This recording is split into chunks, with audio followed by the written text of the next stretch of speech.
Sometimes we just have this like between two ferns format, and it's, Yeah, usually just there's us. more people here, but. Yeah. Sorry. No, it's all right. That's wonderful. Yeah, oh, the question commentary thing. So at the parent, what are they called? Advisory board, yeah. Advisory boards, yeah. Parent teacher. Does the PTA have a bad rap? Is that why they don't? I don't know. We've never successfully had one here. We had one called PI like forever ago when I was teaching English here, parents and education. We've just not been successful in having that sort of organization. Having said that, if you wanted to try, we could try to bring that back. I'll be laid up for a while, but, oh, so at that over at Braintree,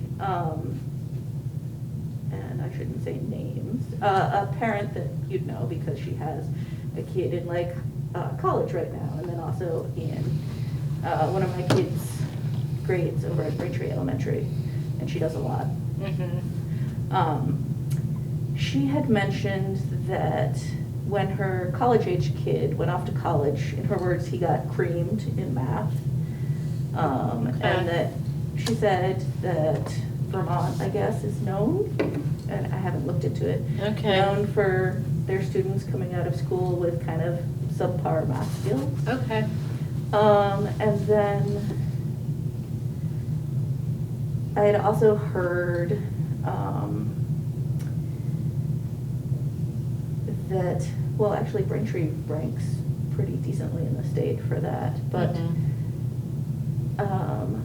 my kids have complained, especially the eldest one who's now here, that like I guess they're assigned a 2-book set for a math curriculum, and they generally don't even get to the second book, and they only get partway through the first one, even though I guess they're supposed to do a lot of that. So that came up in his student-led conference thingy, that he would actually like there to be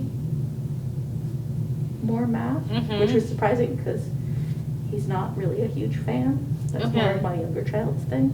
Middle child. I don't know what I'm trying to say there, other than it seems like math maybe. Yeah, so at the lower levels, so grade 7, 8, 9, and 10, we have a curriculum that's an integrated algebra, geometry, statistics program. So the idea is you learn a little bit one year, and then the next year you build on it, and then the next year you build on it. We adopted the Carnegie system, which is a pretty rigorous program, in which we knew would be a bit of a reach for the bulk of our students, but we wanted to use a rigorous program, and then our teachers differentiate. So like they can work with, in that context, to meet the needs of all learners in their class. It is possible, right, that a student needs faster pacing or needs more access, and they should talk to their teacher about that. And also, they can take math electives in addition to their regular content. So a student who wanted more math, for example, we teach AP Computer Science, and we don't have any prerequisites for that. So you could be a freshman or sophomore who's taking your regular AGS 1 or AGS 2, and then also taking a math elective to get more advanced more quickly, and so that you have room in your schedule as a junior or senior in order to take like AP Statistics or AP Calculus, which are classes we also offer. Historically, our students do fairly well on those tests, but math, I think, is something that's always a challenge, because similar to reading, like the earlier you expose kids to talking about numbers and thinking about numbers and numeracy and arithmetic and all of those things, the more aptitude they're going to have long term. I know in my house, I have sort of a humanities brain, and my son talked really early, because we talked to him all the time, and he could say specific things. What I didn't do as much, and I think a lot of families fall into this category, like we didn't articulate what we were doing with math and how much it's a part of our everyday life as frequently. And so I think opportunities for early numeracy and those sorts of things make a big difference for kids too. So we have different types of math classes. We have math support. So a student who really struggles with math might have like a double dip. So they would have a math intervention class so that hopefully they can move at the pace that their class is moving at. And then also, if they really, really struggle, we want to make sure that they have financial literacy skills and skills to navigate their life. So we have a couple different levels of a class called Math for Everyday Life. And so students may end up taking that class as well. And we build financial literacy into a class called On Your Own, which is a graduation requirement. It teaches a little bit about cooking nutritious food, how to do your laundry, how to buy insurance, how to write a check, all of those sorts of things too. Oh, that's awesome. I hear a lot of people are like, why didn't my school offer something like that? Right, yeah. And so, you know, when Lane Millington was here, he got a lot of feedback about that, and so he put resources into creating that program again. Nice. Yeah. So how do you tell, like if a kid is struggling, how do you tell when they need more help? So we rely on our teachers to be our best first indicator of when a student might need more help in a topic, and then we give a test called the STAR test 3 times a year. We give it in the fall, winter, and spring. That's the assessment I was just talking about. And the data gives us a scaled score, grade level, tells us what percentile students rank with kids at the same age. And so we use that data. So if the teacher is not seeing the level of growth that they think they should be seeing, and we have a STAR score that's lower than we think it should be, then those are the 2 factors that help us know that we need to schedule an intervention. So you were saying like with reading, like it's not unusual to be 3 reading levels down when you re-enter. And then you come right back up once you're reading all the time again. So if somebody has concerning STAR scores in the fall. Mm-hmm. Well, we have to look at the historical data, and we have to look at what the teacher is seeing too. Because these tests don't really factor into your grade. Kids are smart. And so they might say, actually, that doesn't count on my report card. I'm going to just click. Why doesn't it count?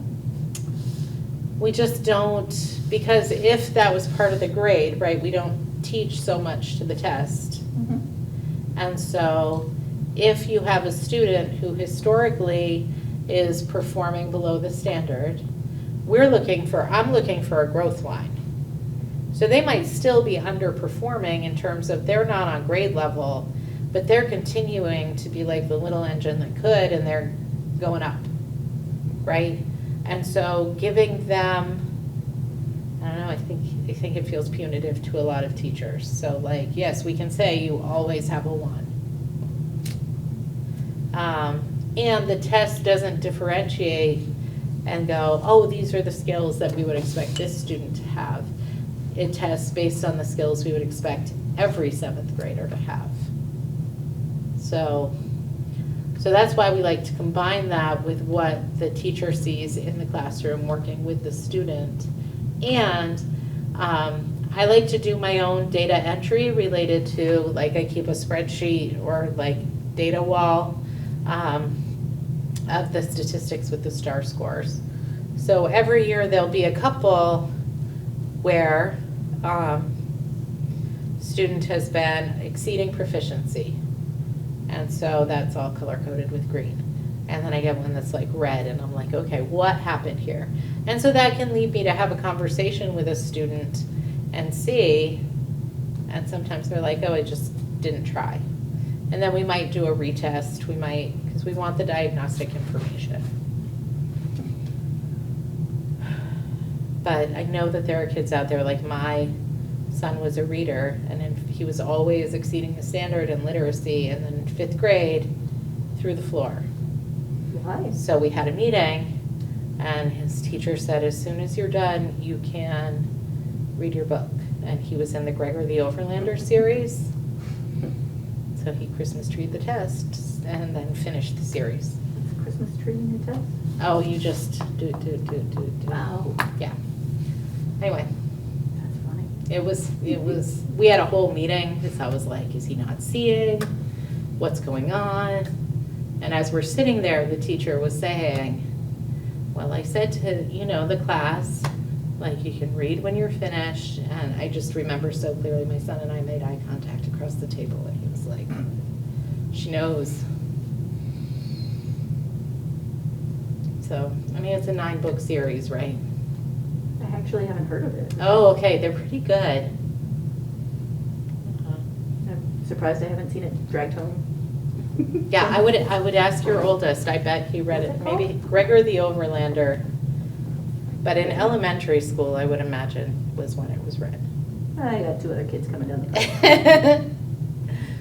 Yeah. Oh, speaking of coming down the pike, what do you do for kids that the parents might think might have a rough entry into middle and high school from the elementary? So like the transition piece? Yeah. So we do a couple of different things. Our middle school counselor visits the elementary schools starting in the spring, or in some cases starting in the winter, to start to get to know the students so they have a familiar face. We look for opportunities to bring students here. With the smaller schools, we haven't done it as much, but like the marine ecology class, we'll host an Under the Sea Day, and they make dioramas and sculptures of different aquatic species, and we have the students start to come in and just like be in our school building, so it's less scary. Mhm. We might, once we do the transition piece in the spring, we do a step-up day where they get to come and rotate through their classes. We'll do a family forum that is exclusively for parents of kids stepping up into 7th grade, and students are welcome for that too. We do a tour. We do a step-up dinner in the spring to bring them in and help them meet teachers and feel more secure. We give tours over the summer on a 1-to-1 basis, and if students need a little more, we sometimes will have a special educator or some other member of the team bring them in 1 day a week to do work in the building over summer vacation, just so they feel like they know the building well. They might be able to be like a leader in knowing the building for some of the 7th graders, their peers who might feel more lost. So we can really tailor it to a student's needs. We like to get them used to it. I think one thing that was interesting for me was we gave the tour probably 4 times last spring to different 7th graders, and then we did an ice cream social with a tour this year, and then, because I honestly thought people would stop wanting a tour, but it just doesn't get old. And then at our fall festival, some 7th graders were just like, I can show you everything, and that was only 2 weeks into the school year. So we really try to meet the needs of our families, because we know that it's a big transition, it's a big change, and we also know that sometimes it takes a little time to get used to like the boundaries and the expectations of a new building. And the academic stamina is just different, frankly, in this building than it is at an elementary school. We don't have recess 3 times a day, or even twice a day. We have 1 brief recess after lunch for each grade level. Middle school and high school get it. So there's that, and We just expect kids to be in class all the time.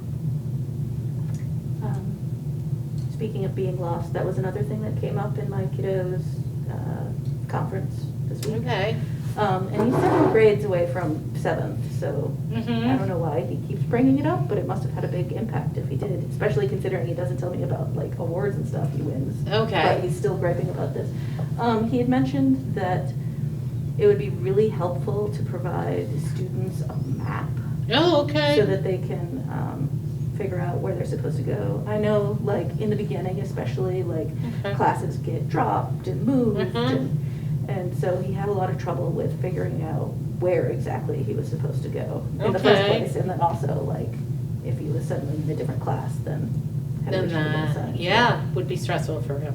So, yeah. Yep, okay. And I'm thinking of my other kids, and they are also directionally challenged, so a concrete, like, Yep, here's where things are, would be super helpful. we have that. We just don't print it out and give it out with schedules, but we totally could. Is it like online or?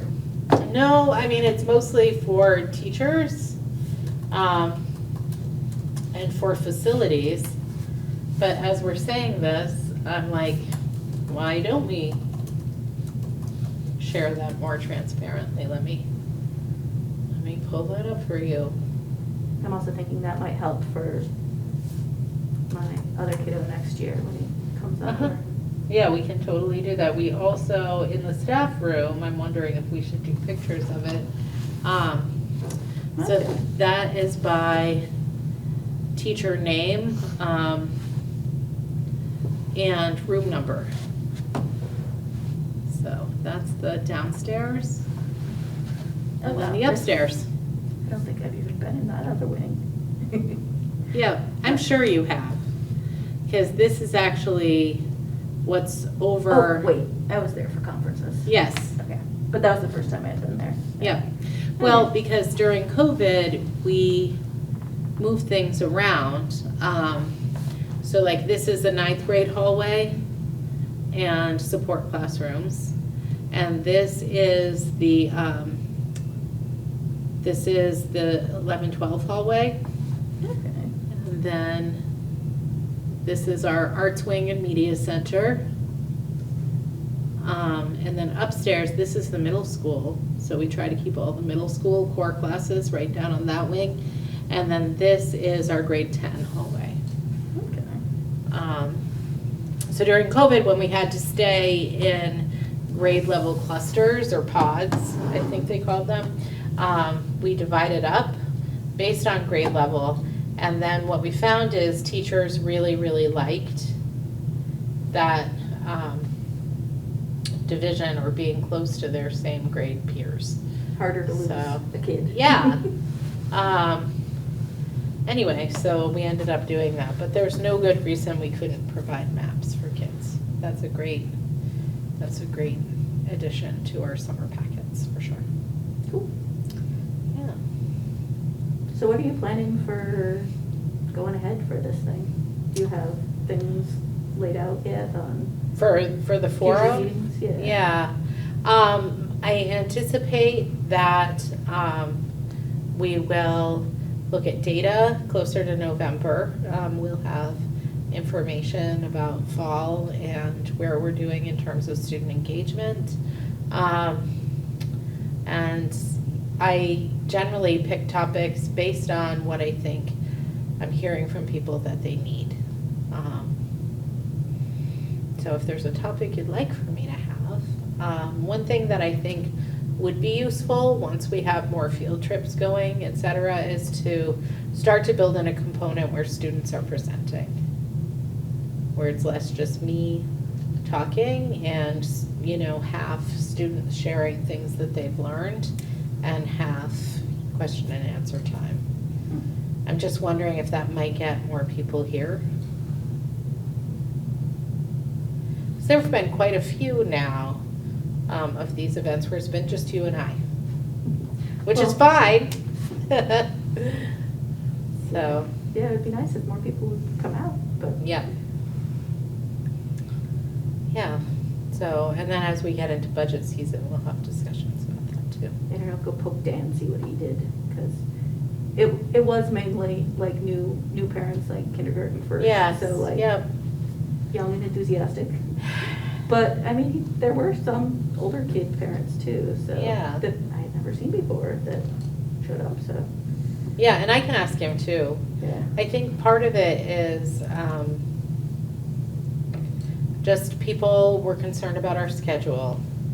We worked on the schedule. People were concerned about different things, and we worked on those things, and we continue to work on those things. Our systems are by no means perfect, but we've been really focused on them, and we've been focused on behavior and focused on cell phones, and so I think we've just been working really hard to address the things that people are concerned about.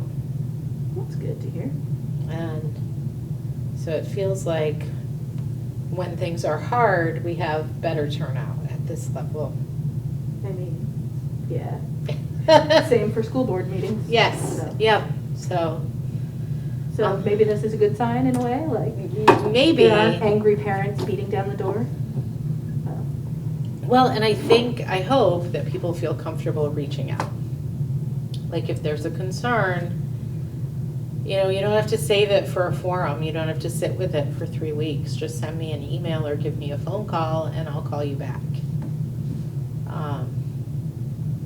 Because I mean, my son is 22 now, but I remember sometimes those issues can just be solved in a quick conversation. And when you're talking about your children, they feel very heavy. And sitting with them longer just builds anxiety and makes things harder, I think. So I can't think of a time when it's taken a long time for me to have a conversation with a parent. It might be tricky to schedule a meeting. Sometimes my weeks fill up, but we can always make time for a quick phone conversation or email exchange. And I'd rather do that than have someone get anxious and worry. I'm curious, has the at all with that for teachers or you or? I don't know. I know that it feels good to be able to easily craft a message and get it out there. I do worry a little bit that if people haven't subscribed, they might not get a message. And I have to like push that aside and say I've done my best to get the word out that this is how we do things.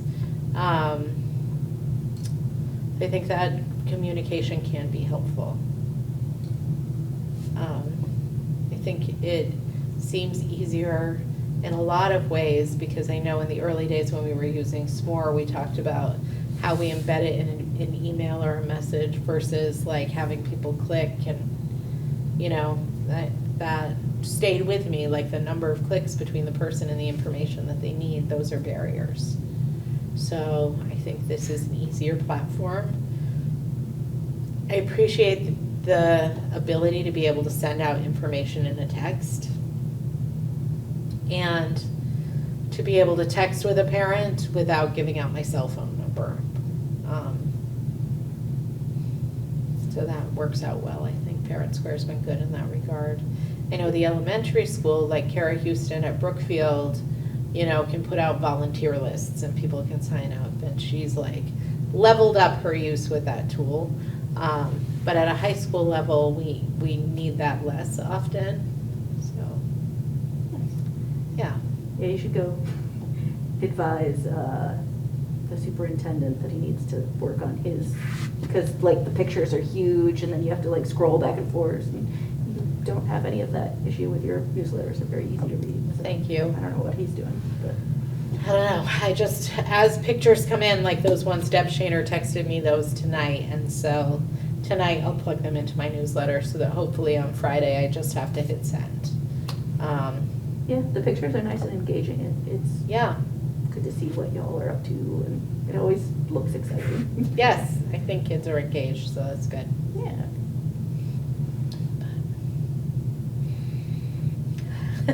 So, If you don't have any other questions, we can yeah, wrap a little early.